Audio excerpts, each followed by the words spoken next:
All right, all right, all right. All right. Ladies and gentlemen, we are about to get into a highly anticipated module because today I am going to show you probably one of the most important yet overlooked aspects of advertising, which is the copy itself. To me, it really is the differentiating factor because at the end of the day, I'm gonna be honest with you, this is the most in-depth ads training on the internet, actually. Like, I'm talking about 10K program, 20K programs, 30K program, like full stop, okay?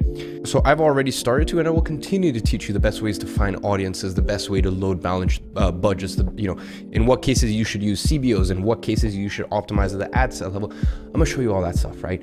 But to me, personally, I don't think that gives you a competitive advantage, right? Because at the end of the day, between Facebook's very intelligent AI system, as well as just simply a process of elimination, you will eventually come to a conclusion of what the best audiences are. But that also means that your competitor will as well. The real game is when you have an incredible offer, and that's, I've already talked about that, but a lot of times, unfortunately, there's not much you can do there. That's out of your hands. But what is entirely in your hands is the copy and the creative, and especially the copy, because as an agency, that is down to you. With all of our clients, occasionally we will do the creative, but we always do the copy. So in today's module, I'm gonna show you how to create copy that converts.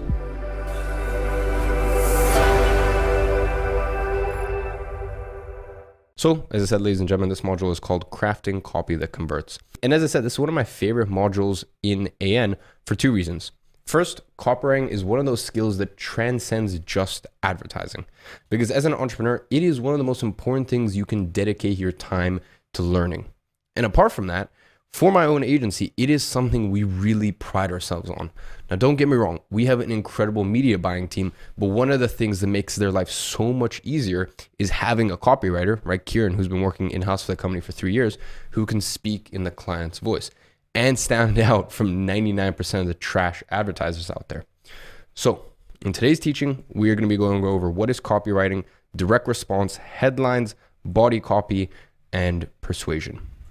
Now for a question with a simple yet almost complicated answer, what is copywriting? And the answer is everything. Or at least in this case, I'm going to go ahead and paraphrase one of the most famous American journalists and scriptwriters, Nora Ephron, by saying, everything is copy. Clearly, she was referring to copy in the journalistic sense, the text that forms the bulk of newspaper article. You see, in her mind, everything she saw was fodder for news. That an innocent conversation with just an ordinary person could actually form the backbone of a very important article. Now, this actually later inspired her work as a screenwriter because she could take a simple conversation she overheard in the train, and that could, she could build a whole drama out of that and build a whole screenplay out of that. Now, in the world of advertising, this expression has a slightly different meaning. And whilst you should absolutely try to take inspiration from articles you read, conversations you overhear, and sort of general inputs while you're walking through day-to-day life, what I mean by this expression is that everything in the world of advertising is copy. Obviously, when we write Facebook ads for our clients, that is copywriting. But when we build funnels for our clients, when we write back-end emails, when we do headlines on landing pages, all of that is copywriting. When you commission content for clients, there's copywriting involved. When you even give clients scripts and recommendations for scripts for video ads or for case study funnels or webinar funnels, there's copy involved in all of that. Even to the point of when I do outreach and even set up automated lemlist campaigns, guess what? That's copywriting. Now, of course, in this module specifically, I'm going to be teaching you how to do copywriting for Facebook ads as well as, some Google ads too.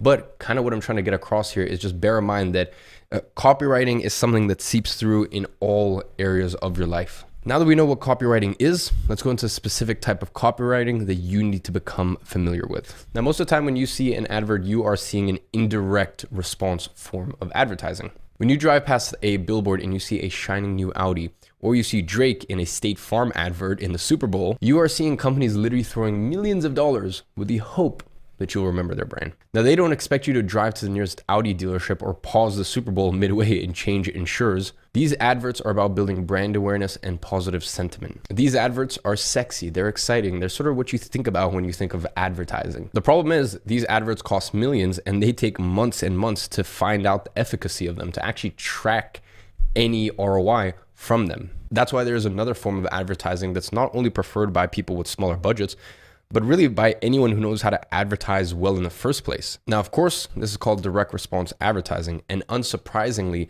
the main key to it is that there is some small actionable step that can be tracked. Let's look at this advert, for example. Now, don't think for a second I'm holding this up as an example of good copywriting, but instead consider that grind.co.uk will know exactly how successful this advert has been, because inside their ads manager, they know exactly how many people clicked on this link and took advantage of this discount. Now, this is direct response advert. Okay, there's a single successful response that someone can have to this advert, and the advertiser can track it. Now, of course, you may think that every advert on Facebook is direct response because you can track metrics inside the ads manager. But let's take a look at another ad, for example. In this advert, Clearco write about their service. Now, this advert is the truest sense of the word, merely advertising what they do. The problem is the call to action in this instance is pretty unclear, and the prompt that they have chosen is learn more, but no one knows what they're actually signing up for when they click that button. There's no clear response to this advert. Now, maybe this takes you to a landing page where you can kind of read a little bit about the service, but if a user goes on to search the brand, send them an email, or apply for funding, there's no obvious way for Clearco to track this. This is not a direct response advert. Now, whilst that grind.co.uk ad that I showed you earlier is technically a direct response ad, it doesn't really conform to the historic standards of direct response copywriting. Now, to show you what I actually mean by this, let's take a little bit of a time machine and go back in history. Now, if you've ever read about copywriting, you've probably come across this advert before. This was written by David Ogilvy, a chap that, for reasons that don't really matter right now, is referred to as the father of direct response copywriting. This is one of the most famous direct response adverts, and it pretty much set the standard for what one should look like. But consider for a second that you are living in a post-World War II America. Cars are still a luxury, and most are agricultural to drive or to look at. Okay, now you open a magazine and you see this advert. Now, at first glance, this doesn't even look like an ad. It looks more like a feature about the incredible new Rolls-Royce Silver Cloud and just how quiet it is. Now, only when you continue reading do you realize that this is actually an ad, but you are so invested in this piece that you continue reading anyway. And you're actually willingly reading an advert because it's caught your attention and, most importantly, retained it too. Now, decades later, this is still the blueprint for a direct response advert. It starts with an editorial headline that intrigues the reader. It's supplemented by a clear graphic-free lifestyle image. The copy is long form and also editorial in nature. And finally, there is a trackable call to action at the end. And you can see me actually laying out the specific parts of this right here in this anatomy. Now let's look again at this advert and see how we can actually make it better. First, let's change the creative to something you would actually post on your own Instagram feed. Yes, this module is about copywriting, but this is an easy win. Next, we're actually going to change the angle and the headline. We're going to make this newsworthy. Yes, it's controversial. It asks a question and it's specific. Now, if you saw this on your newsfeed, I guarantee you'd stop. The body copy is editorial. It doesn't shout about the product straight away. It covers an issue. It mentions that thousands of people are doing it too, lending credibility to the product. The call to action is time sensitive and attractive. And this is far more representative of a direct response style of advertising. It's something that doesn't look overtly like an ad, and it has an interesting piece to it. Sort of an appetizing offer. Now, I am not holding this up as an example of A1 copy. It's not. I quickly put this together to illustrate simple tweaks to an ad. But what I hope this does is illustrates how the principles of direct response advertising can be applied to nearly every advert. Now that you understand what direct response advertising is, let's actually break this down further into headline and body copy. The headline is a very sort of amusing component to most Facebook ads because for most advertisers, it's actually a bit of an afterthought. I mean, if you scroll through most ads, you can see that. And I guess it's also the way that, it's structured. Usually you have the headline after the body copy when you actually create an ad. So yeah, I think for most people, it's a bit of an afterthought when in the world of direct response advertising, the headline is everything, right? It's the thing that you put most of your thought and attention towards. So yeah, it's very, very interesting, the way it works with Facebook. Because as I said, when it comes to major newspapers and magazines, et cetera, they will obsess and fret over the headline because they understand that for most people, they skip the body copy, right? They're just going to go ahead and scan a page and see which headlines appeal to them. And then based on that, they'll go and actually read the body copy. So it's like, if you don't have a very strong headline, it doesn't matter how good your body copy is, people aren't going to read it. And to sort of prove that point, on Facebook, the latest data shows that 5 times more people read the headlines than they do the body copy. So it is absolutely essential that you nail this part of your advert.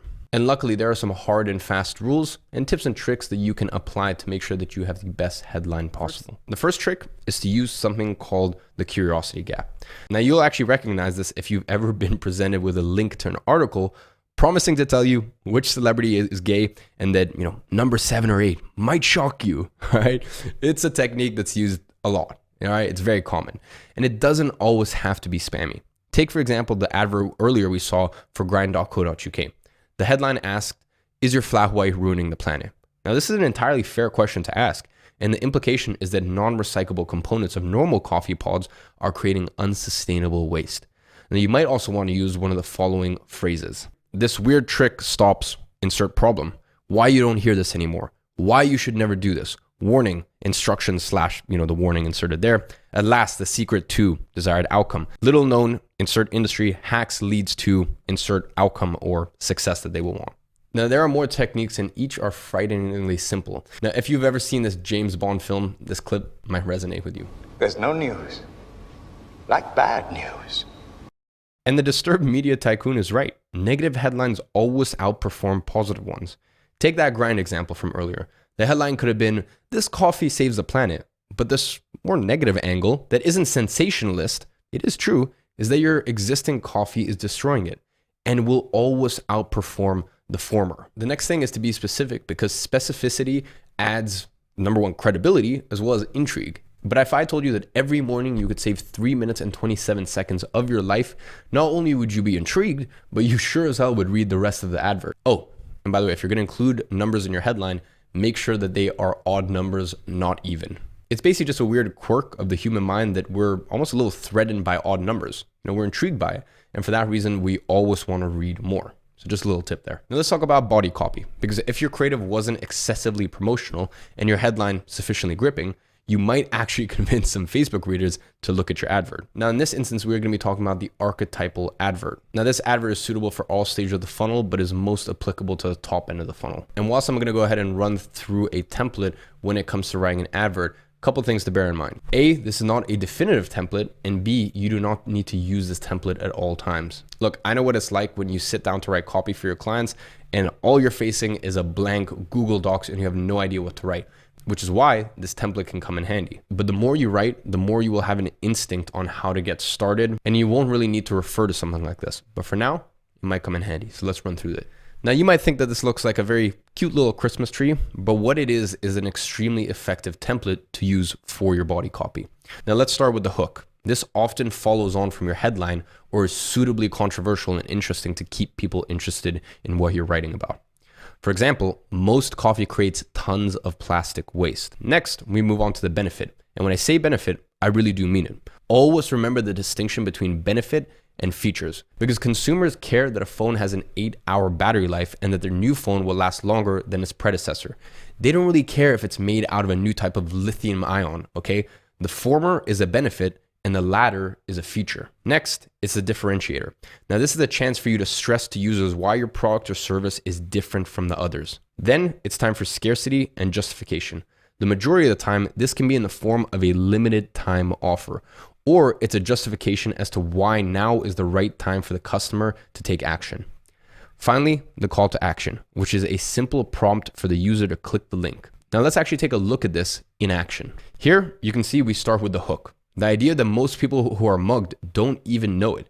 And really, this is a terrifying concept and something guaranteed to get you reading the next line. Next, it's time for the benefit. The Blue Rides wallets actually protect against this type of identity theft. Then the differentiator. There's an implication that other wallets aren't good quality and then Blue Ridge's wallets are. This is the differentiation from the competition. Now, the scarcity comes in the discount and the implication that it's a limited one time only. Finally, the CTA has an emotional slant, which is protect yourself while browse the range is non-committal. The link doesn't suggest you have to part with your money, just simply look through the range. Now, as I hinted earlier, there are distinctions when it comes to the type of advert you run, and this distinction kind of looks a bit like a bell curve. The bell curve looks a little like this. For cold traffic, it is extremely unlikely you'll convert on your advert, so your creative and copy's role is simply to spread brand awareness and give an easy offer to customers. As the traffic gets a little bit warmer, that's where your copy has to do a lot of heavy lifting. Okay, you need to write longer form copy and really convince the user of the benefits of the product. And by the time the traffic is hot, your creative and copy just needs to be devastatingly simple and direct. It just needs to remind the consumer that you're there and that maybe they have a discount waiting for them. So whilst creative, intricate copy might work for warm traffic, an idiot could write copy that will convert hot users. And you can go ahead and take this as your inspiration. Lewis, Lewis, Lewis, Lewis, Mom, Mom, Mom, Mommy, Mommy, Mommy, Mama, Mama, Mama, Ma, Ma, Ma, Ma, Mom, Mom, Mom, Mom, Mommy, Mommy, Mama, Mama, Mama. What? Hi. Now, I'm actually going to display to you what are referred to as modes of persuasion. Now, if you've ever read anything about copywriting, you'll stumble across these inevitably. But don't think of these as a modern revelation for digital marketing. These techniques have been studied in rhetoric since the ancient Greeks. Now, here are 4 of them. Now, don't worry, you don't have to remember the names. These 4 are the definitive techniques for persuading someone. And once you learn them, you'll never be able to read an opinion piece, watch an interview, or listen to a politician in the same way again. Let's start with logic. Logic is pretty simple because whenever you're advertising, it comes down to the numbers. Your product can save someone time or money because even if someone doesn't necessarily care about how coffee is affecting the planet, if it saves them money, they sure as hell will do. If your copy clearly demonstrates that they will benefit from purchasing the product, then you will successfully persuade them to do so. That's it. It's not sexy, but then again, no one's ever persuaded me with logic. And that's where the next mode comes in, and that's pathos or emotion. And this is where you want to pull on someone's heartstrings. Now, a couple of years ago, we actually ran a Meridian Mastermind event, and one student brought up their client, and it was actually a product that helped pregnant mothers relieve their pain. Now, we all threw ideas around in the room, and eventually we wrote a devastatingly effective advert, which talked about how babies can actually feel their mother's emotion. And the best thing a pregnant mom could do would be to look after herself and therefore her baby. It was an incredibly emotional piece, and it went on to get fantastic results for that Meridian Mastermind student. Because when people are emotional, they think differently. Then we move on to ethos or credibility. Now, credibility can be demonstrated with either appearance, years, numbers, case studies, or even reviews. Now, consider this advert. The creative is instantly credible. Jay doesn't appear as some brand new millennial influencer. He looks bearded, aged, and trustworthy. And the copy mentions 40 years and 465 industry. This advert screams credibility or ethos. Now, you can evoke the same in your adverts by mentioning testimonials or any other credentials your client has. Finally, there's kairos, and this roughly translates into timeliness. Now, this can be conveyed as scarcity or a limited time offer, but you can also portray timeliness by suggesting that your user has stumbled across this product at exactly the right time in their life. For example, with Grind Coffee, you could suggest that there has never been a more important time to save the planet, and while doing so, actually spend less on your coffee. So ladies and gentlemen, that brings us to the end of this copywriting training. Action step for today, very simple, skim the group and just give some words of encouragement to the Gradiency community. I hope you guys have enjoyed this module. Feel free to look back at this module anytime you wish, and also look forward to a little bit more copywriting training later on in the section. So on that note, hope you guys enjoyed. Catch you next one.